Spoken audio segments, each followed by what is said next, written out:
ప్రజల ఆశీస్సులతోనే సామాన్యుడైన తాను సీఎం అయ్యానని తెలంగాణ ముఖ్యమంత్రి రేవంత్ రెడ్డి తెలిపారు. ప్రజల త్యాగాలు, ఆకాంక్షలు తనకు తెలుసునని అందుకు అనుగుణంగానే పాలన సాగిస్తున్నానని రేవంత్ చెప్పారు. మార్పు కావాలని, కాంగ్రెస్ రావాలనే నినాదంతో ఎన్నికలకు వెళ్లామని, ఆ తర్వాత అధికారంలోకి వచ్చామని తెలిపారు. తెలంగాణ తెచ్చుకున్నది ఉద్యోగాల కోసమేనన్న ఆయన ఏడాదిలోపే 55,000 ఉద్యోగాలు ఇచ్చామని గుర్తు చేశారు.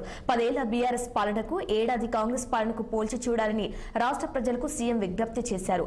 ప్రజాపాలన విజయోత్సవాల్లో భాగంగా పెద్దపల్లి జిల్లా కేంద్రంలో యువ వికాసం సభ నిర్వహించారు.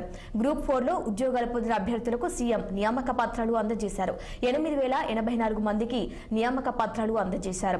సభకు హాజరైన సీఎం రేవంత్ రెడ్డి సభను ఉద్దేశించి మాట్లాడుతూ పలు అంశాలను ప్రస్తావించారు. పెద్దపల్లికి రూరల్ పీఎస్, మహిళా పీఎస్, మంతరిలో 100 పడకల ఆసుపత్రికి 4 వైపులా బైపాస్ రోడ్డు వంటి పనులకు 1,500 కోట్ల రూపాయల నిధులు కేటాయించినట్టు సీఎం రేవంత్ రెడ్డి తెలిపారు. ఇక శాసనసభకు వచ్చి కేసీఆర్ సలహాలు ఇవ్వొచ్చు కదా అని రేవంత్ రెడ్డి ప్రశ్నించారు. కేసీఆర్ పాలనలో గిట్టుబాటు ధర రాక రైతులు ఉరివేసుకుని ఆత్మహత్యలు చేసుకున్నారని సీఎం ధ్వజమెత్తారు. కులగణనలో హరీష్ రావు, కేటీఆర్ ఎందుకు పాల్గొనటం లేదన్నారు. 10 ఏళ్లు మోసం చేసిన వారే 10 నెలలు ఏం చేశారని తమను ప్రశ్నిస్తున్నారని, 25 లక్షల మందికి 21,000 కోట్ల రుణమాఫీ చేశామంటూ గులాబీ నేతలకు కౌంటర్ చేశారు. జిల్లా వేదికై రైతుల కోసం, భూమి కోసం, భుక్తి కోసం, విముక్తి కోసం ఆనాడు సాయుధ రైతాంగ పోరాటం ద్వారా తెలంగాణ రాష్ట్రము, హైదరాబాదు రాష్ట్రము విముక్తి జరిగింది.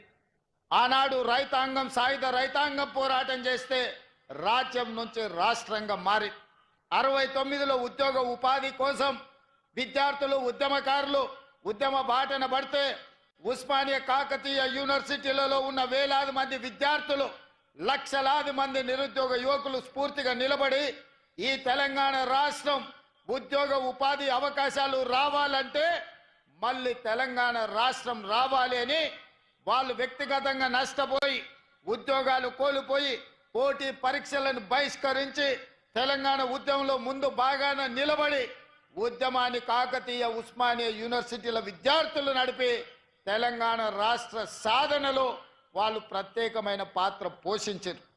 అందుకే ఈరోజు ఈ తెలంగాణ రాష్ట్రం వచ్చిన తర్వాత ఈ ఉద్యమకారులు, విద్యార్థులు, నిరుద్యోగ యువకులు, అమరవీరుల కుటుంబాలు వచ్చిన తెలంగాణ రాష్ట్రంలో ఉద్యోగ ఉపాధి అవకాశాలు వస్తాయని, రైతులకు పండించిన పంటకు గిట్టుబాటు ధర వస్తుంది అని, రైతు ఆత్మహత్యలు ఆగుతాయని, నిరుద్యోగ యువకుల యొక్క ఆత్మహత్యలు ఆగుతాయని ఆశించాను.